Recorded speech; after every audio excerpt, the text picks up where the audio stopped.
അടുത്ത പരാമർശം 10-ാം നൂറ്റാണ്ടിലാണ്, അതായത് 4 നൂറ്റാണ്ടുകൾക്ക് ശേഷം. ഇതിൽ ആന്തോളജി ഓഫ് പേട്രിയാർക്കൽ ഹോൾ എന്ന് പറഞ്ഞൊരു രചനയിലാണ് ബോധിധർമ്മനെ കുറിച്ച് പറയുന്നത്. അപ്പോൾ ഇതുവരെ താനിൽ നിന്ന് തുടങ്ങിയുള്ള കഥകൾ മെയിൻറ്റെയിൻ ചെയ്തുകൊണ്ട് തന്നെ ഇനി കൂടുതൽ അഡീഷൻ വന്നുകൊണ്ടിരിക്കുകയാണ്. അപ്പോൾ ഇതിൽ പറയുന്ന ബോധിധർമ്മൻ സെൻ ബുദ്ധമതത്തിൻ്റെ 27ാമത്തെ പേട്രിയാർക്കാണെന്നും പ്രജ്ഞതാര എന്ന ഗുരുവിനെയും ഇതിൽ പരാമർശിച്ചിട്ടുണ്ട്. ഇതുകൂടാതെ ബോധിധർമ്മൻ ചൈനയിൽ എത്തിയത് 527 AD-ലാണെന്നും അത് 3 വർഷത്തെ യാത്രയ്ക്ക് ശേഷമാണ് അദ്ദേഹം ചൈനയിൽ എത്തപ്പെട്ടതെന്നാണ്. അതേസമയം ദാവോസ്വാൻ പറഞ്ഞത് 479-ലാണെന്നാണ്. അത് മാറി ഇപ്പോൾ 527 ഈ ഗ്രന്ഥത്തിലാണ് ബോധിധർമ്മൻ വു ചക്രവർത്തിയായിട്ട്, ലിയാങ്ങിലെ വു ചക്രവർത്തിയായിട്ടുള്ള കൂടിക്കാഴ്ച രചനയിലാണുള്ളത്. ഈ വു ചക്രവർത്തിയായിട്ടുള്ള സംഭാഷണം സെൻ ബുദ്ധമതത്തിലെ ഒരു പ്രധാനപ്പെട്ട ഒരു ഭാഗമാണ്. വു ചക്രവർത്തിയായിട്ടുള്ള ചർച്ചയ്ക്ക് ശേഷം അദ്ദേഹം ഷാവനിലേക്ക് പോവുകയും അവിടെ 9 വർഷം ഒരു ഭിത്തിയെ ഫേസ് ചെയ്ത് ധ്യാനിച്ചു എന്നാണ് കഥ. ഇതിൽ പ്രധാനപ്പെട്ട മറ്റൊരു ചേഞ്ച് എന്ന് പറഞ്ഞാൽ ബോധിധർമ്മൻ്റെ മരണത്തെക്കുറിച്ചാണ്. ദാവോസ്വാൻ മുൻപ് പറഞ്ഞിട്ടുള്ളത് 180-ാമത്തെ വയസ്സിലാണ് ബോധിധർമ്മൻ മരിച്ചെന്നുള്ളതാണ്. ഇതിൽ അത് മാറ്റി 150 ആക്കിയിട്ടുണ്ട്.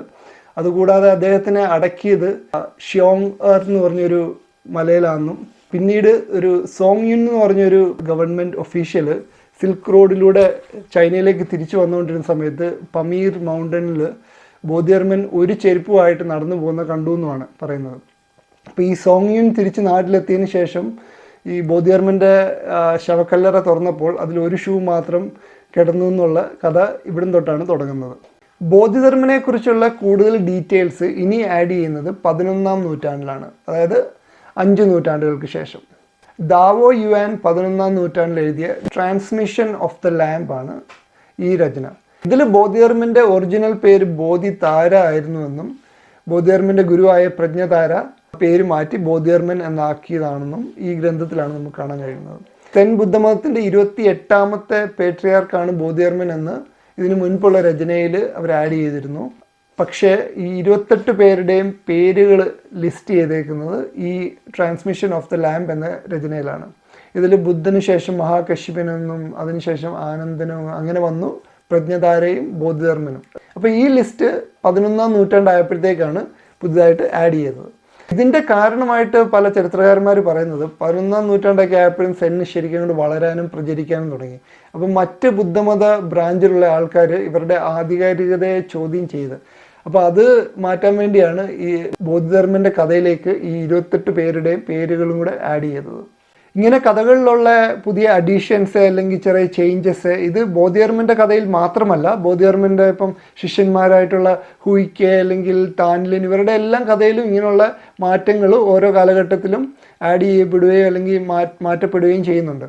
ഉദാഹരണത്തിന് ബോധിധർമ്മൻ്റെ പ്രധാനപ്പെട്ട ശിഷ്യനായ ഹുയിക്കെ 11-ാം നൂറ്റാണ്ടിൽ എഴുതിയ ഈ ട്രാൻസ്മിഷൻ ഓഫ് ലാംപിൽ ഹുയിക്കയുടെ കൈ നഷ്ടപ്പെട്ട ഒരു കഥയുണ്ട്.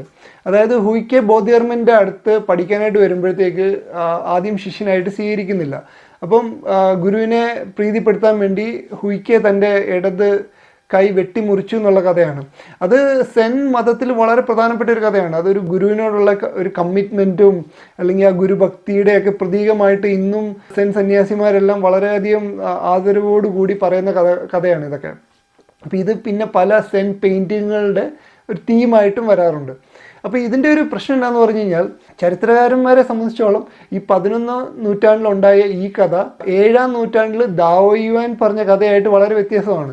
അത് 7-ാം നൂറ്റാണ്ടിൽ ദാവോ യുവാൻ പറഞ്ഞത് കൊള്ളക്കാരുടെ ആക്രമണത്തിലാണ് ഹുയിക്കയുടെ കൈ നഷ്ടപ്പെട്ടതെന്നും അദ്ദേഹം അതിലും മനോവിഷമമൊന്നും വരാതെ പുള്ളി അത് കൂളായിട്ട് എടുത്തു എന്നൊക്കെയാണ് 7-ാം നൂറ്റാണ്ടിൽ പറയുന്നത്. അപ്പോൾ 11-ാം നൂറ്റാണ്ടായപ്പോഴത്തേക്ക് പഴയ കൊള്ളക്കാരെ ആക്രമിച്ച കഥയ്ക്ക് ഒരു ത്രില്ലില്ലാന്ന് തോന്നിയിട്ടായിരിക്കാം ഇതൊരു ഗുരുഭക്തിയുടെ ഒരു പ്രതീകമായ ഒരു വളരെ അർത്ഥവത്തായിട്ടൊരു കഥയായിട്ട് മാറിയത്. വ്യൂവേഴ്സിൽ പലരും കേട്ടിട്ടുണ്ടായിരിക്കും ഷാവലിൻ സന്യാസിമാർ ഒരു കൈ വെച്ച് പ്രണാമം അർപ്പിക്കുന്നത് ഈ ഹുയിക്കയുടെ കൈ മുറിച്ച കഥയുടെ ഓർമ്മയ്ക്കായിട്ടാണ്. ഇതിനേക്കാളെല്ലാം വലിയൊരു അഡീഷൻ എന്ന് പറഞ്ഞു കഴിഞ്ഞാൽ ബോധിധർമ്മൻ്റെ ജന്മസ്ഥലം ഇതിലാണ് അവർ മെൻഷൻ ചെയ്യുന്നത്. ഇതിനു മുൻപൊക്കെ പറഞ്ഞത് ബോധിധർമ്മൻ തെക്കേ ഇന്ത്യ എന്നുള്ളൊരു രാജാവിൻ്റെ 3ാമത്തെ മകനാണ്. അപ്പോൾ ഇതിൽ അദ്ദേഹത്തിൻ്റെ ജന്മസ്ഥലം കൃത്യമായിട്ട് പറയുന്നുണ്ട്. അത് ചൈനീസ് ഭാഷയിൽ അതിസുഗന്ധമുള്ളത് എന്ന അർത്ഥം വരുന്ന ഒരു ചിഹ്നമാണ് അവർ ഉപയോഗിച്ചിരിക്കുന്നത്. അപ്പം നമ്മുടെ ലാംഗ്വേജ് ഒക്കെ പോലെ സ്വരാക്ഷരങ്ങളല്ല, അക്ഷരങ്ങളെ അല്ല ചൈനീസിൽ ഉപയോഗിക്കുന്നത്, അത് ചിഹ്നങ്ങളാണ്. അതായത് ആ സെയിം ചിഹ്നം തന്നെ പല ഏരിയാസിൽ അവർ പല രീതിയിലാണ് ഉച്ചരിക്കുന്നത്. ഇപ്പോൾ ജപ്പാൻ, കൊറിയ, വിയറ്റ്നാം ഇവിടങ്ങളിലൊക്കെ ഈ ചിഹ്നങ്ങൾ പണ്ട് ഉപയോഗിച്ചിരുന്നു. അപ്പോൾ അവർ അവരുടെ ഭാഷയിലാണ് ഈ ചിഹ്നങ്ങളെ അവർ ഉച്ചരിക്കുന്നത്. അപ്പോൾ ഇന്ന് മാൻഡറിൻ, ചൈനയുടെ ഔദ്യോഗിക ഭാഷയായ വടക്കൻ ചൈനീസ് ഭാഷയായ മാൻഡറിനിൽ ഇത് സിയാൻജി എന്നാണ് ഉച്ചരിക്കുന്നത്. അതേസമയം തെക്കൻ ചൈനയിലെ കാൻറ്റണീസ് ഭാഷ, അതായത് ഹോങ്കോങ്, മക്കാവോ, ഗോങ് ടോങ് മുതലായ സ്ഥലങ്ങളിലുള്ള കാൻറ്റണീസ് ഭാഷയിൽ ഹ്യോങ്ജി എന്നാണ് പറയുന്നത്. അതുപോലെ തന്നെ പല കാലഘട്ടത്തിലും ചൈനയിലെ പ്രാദേശിക ഭാഷകളിൽ ഈ ചിഹ്നങ്ങൾ എങ്ങനെയായിരുന്നു ഉച്ചരിച്ചതെന്ന് ഇന്ന് നമുക്ക് കണ്ടെത്താൻ സാധ്യമല്ല. കാഞ്ചീപുരമാണ് ബോധിധർമ്മൻ്റെ ജന്മസ്ഥലം എന്ന് കണ്ടെത്തിയ സൊദുമേ കാംബെ അദ്ദേഹം പറയുന്നത് ഫുജിയാൻ പ്രവിശ്യയിലെ മിങ്നാൻ ഡയലക്റ്റ്, അതായത് ഹൊക്കിയൻ ഭാഷയിൽ ഇതിനെ കാഞ്ചി എന്നാണ് ഉച്ചരിക്കുന്നതെന്നാണ്. സുദുംബെ കാംബെയുടെ കണ്ടെത്തലിനെ കുറിച്ച് പിന്നീട് പറയാം. 11ാം നൂറ്റാണ്ടിൽ ഈ ട്രാൻസ്മിഷൻ ഓഫ് ദ ലാംബാണ് ബോധിധർമ്മൻ്റെ പൂർവ്വ ചരിത്രത്തെ പറ്റിയുള്ള കാര്യങ്ങൾ രേഖപ്പെടുത്തിയ അവസാനത്തെ രചന. ഇതിന് ശേഷമുള്ളതെല്ലാം തന്നെ പല ഐതിഹ്യങ്ങളും കാര്യങ്ങളൊക്കെയാണ്. അത് ചരിത്രപരമായി രേഖപ്പെടുത്തിയ കാര്യങ്ങളാണെന്നില്ല, പ്രാദേശികമായിട്ട് വായ്മൊഴിയായിട്ട് വന്ന കാര്യങ്ങളും ഒക്കെയാണ്. ഉദാഹരണത്തിന് ഇപ്പം ബോധിധർമ്മൻ ധ്യാനിച്ചപ്പോൾ അദ്ദേഹം ഉറങ്ങിപ്പോയതുകൊണ്ട് അദ്ദേഹം ദേഷ്യപ്പെട്ട് അദ്ദേഹത്തിൻ്റെ കൺപോളകൾ അറുത്തുമാറ്റി എറിഞ്ഞു എന്നാണ് പറയുന്നത്. അപ്പോൾ ആ കൺപോള വീണ സ്ഥലത്തു നിന്നാണ് ചായച്ചെടി മുളച്ചതെന്നൊക്കെയാണ് പറയുന്നത്. പക്ഷേ ബോധിധർമ്മൻ ചൈനയിൽ എത്തപ്പെട്ടു എന്ന് പറയുന്ന കാലഘട്ടത്തിന് നൂറ്റാണ്ടുകൾക്ക് മുൻപ് തന്നെ ചൈനയിൽ ചായയുടെ ഉപയോഗം ഉണ്ടായിരുന്നു. അതിനെപ്പറ്റി പല ഗ്രന്ഥങ്ങളിൽ രേഖപ്പെടുത്തിയിട്ടുണ്ട്. അങ്ങനെ ഒരുപാട് ഐതിഹ്യങ്ങൾ ബോധിധർമ്മനെ പറ്റിയുണ്ട്. ബോധിധർമ്മൻ യാങ്സെ നദി ചെറിയൊരു കമ്പിൻ്റെ മുകളിൽ നിന്നുകൊണ്ട് ക്രോസ് ചെയ്തെന്നും അദ്ദേഹത്തെ വിഷം കൊടുത്ത് കൊല്ലാൻ പല ശ്രമങ്ങളും ഉണ്ടായെന്നുള്ള കഥയിൽ ആദ്യമൊക്കെ ശ്രമിച്ചപ്പോൾ അദ്ദേഹം വിഷം ഛർദ്ദിച്ച് കളഞ്ഞെന്നും ആ ഛർദിൽ വിഷസർപ്പങ്ങളായി മാറി എന്നൊക്കെയുള്ള കഥകളൊക്കെ ഉണ്ട്. ഇങ്ങനെയുള്ള പല കഥകളും പിന്നീടുള്ള കാലഘട്ടങ്ങളിൽ പല പ്രദേശങ്ങളിലായിട്ട് ഉണ്ടായിട്ടുണ്ട്. അപ്പോൾ ഈ പറഞ്ഞ കാര്യങ്ങളിൽ നിന്ന് നമുക്ക് മനസ്സിലാക്കാവുന്നത് ഇന്ന് കാണുന്ന ബോധിധർമ്മൻ എന്ന് പറഞ്ഞ ക്യാരക്ടർ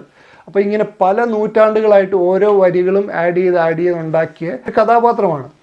ചരിത്ര പഠനത്തിൽ ഇതിനെ ഹേഗിയോഗ്രഫി എന്ന് പറയുന്നത്, അതായത് ഓരോ മതങ്ങളിലെ ദിവ്യ പുരുഷന്മാരെ പറ്റിയൊക്കെയുള്ള ജീവചരിത്രം ഇങ്ങനെ പല കാലഘട്ടത്തിലായിട്ട് പതുക്കെ ഇങ്ങനെ ഡെവലപ്പ് ചെയ്ത് വരുന്ന ഒരു പ്രോസസ്സാണ്. അതിനെയാണ് ഹേഗിയോഗ്രഫിക് പ്രോസസ്സ് എന്ന് പറയുന്നത്. അപ്പം ബോധിധർമ്മനെ ഇങ്ങനെ ഒരു ഹേഗിയോഗ്രഫിക് പ്രോസസ്സിലൂടെയാണ് നൂറ്റാണ്ടുകളുടെ ഒരു കാലയളവിലാണ് ഇന്ന് നമ്മൾ അറിയുന്ന ഒരു കഥ ഡെവലപ്പ് ചെയ്ത് വന്നേക്കുന്നത്. സെൻ മതം പാശ്ചാത്യ ലോകത്തിലേക്ക് പരിചയപ്പെടുത്തിയ DT സുസുക്കി അദ്ദേഹത്തിൻ്റെയൊക്കെ അഭിപ്രായത്തിൽ 7ാം നൂറ്റാണ്ടിലും 8ാം നൂറ്റാണ്ടിലൊക്കെ അവിടെയുള്ള ബുദ്ധമത വിഭാഗീയതയുടെയൊക്കെ ഭാഗമായിട്ട് സെന്നിന് ആധികാരികത പ്രൂവ് ചെയ്യാൻ വേണ്ടിയുള്ള ഒരു പ്രഷർ ഉണ്ടായിരുന്നു. അപ്പോൾ ആ സമയത്ത് ബുദ്ധനിൽ നിന്നുള്ള ഒരു പരമ്പരയിലെ 28ാമത്തെ ആളാണ് ബോധിധർമ്മൻ. ഇങ്ങനെയൊക്കെയുള്ള കഥകൾ അവർക്ക് നിലനിൽപ്പിന് വേണ്ടി ഉണ്ടാക്കേണ്ടി വന്നു എന്നാണ് അദ്ദേഹത്തിൻ്റെയൊക്കെ അഭിപ്രായം. ചരിത്രകാരനായ ജോൺ മക്രേ അദ്ദേഹത്തിൻ്റെ സീയിങ് ത്രൂ സെന്നിലൊക്കെ പറയുന്നത് ബോധിധർമ്മൻ്റെ കഥ ഒരു ഹേഗിയോഗ്രഫിക് പ്രോസസ്സാണ്. ഒരു യഥാർത്ഥ ജീവചരിത്രം നമുക്കൊരിക്കലും ഉണ്ടാക്കാൻ പറ്റില്ല, അതൊക്കെ അതിന് ശ്രമിക്കുന്നത് തന്നെ വെറുതെ സമയം കളയൽ മാത്രമായിരിക്കും എന്നാണ് അദ്ദേഹം അഭിപ്രായപ്പെടുന്നത്. കാരണം ഇപ്പം ചിലപ്പോൾ ബോധിധർമ്മൻ എന്ന് പറഞ്ഞ ഒരാൾ തന്നെ ഉണ്ടാകണമെന്നില്ല, അവരുടെ ഒരു നിലനിൽപ്പിനായിട്ട് അവരുണ്ടാക്കിയ ഒരു ക്യാരക്ടറായിരിക്കും, അത് പിന്നീട് അതിനെ വിപുലപ്പെടുത്തി വന്നതായിരിക്കാം. അല്ലെങ്കിൽ ബോധിധർമ്മൻ എന്ന് പറഞ്ഞ ഒരാൾ തെക്കേ ഇന്ത്യയിൽ നിന്ന് വന്നിരിക്കാം, പക്ഷേ ഇന്ന് നമ്മൾ കേൾക്കുന്ന കഥകളൊന്നും തന്നെ ആ വ്യക്തിയായിട്ട് ഒരു ബന്ധവുമുള്ളതല്ല. അല്ലെങ്കിൽ വിദേശീയരായിട്ടുള്ള പല സന്യാസിമാരുടെ കഥകളെല്ലാം കൂടെ ചേർത്ത് ഉണ്ടായ ഒരു പ്രതീകമാകാം ബോധിധർമ്മൻ എന്നൊക്കെയുള്ള അഭിപ്രായങ്ങളാണ് ഒരു അക്കാഡമിക് ചരിത്രകാരന്മാരുടെ ഇടയിൽ നിലനിൽക്കുന്നത്. സൊത്തുംബെ കാംബെ എന്ന ജാപ്പനീസുകാരനാണ് കാഞ്ചീപുരമാണ് ബോധിധർമ്മൻ്റെ ജന്മസ്ഥലം എന്ന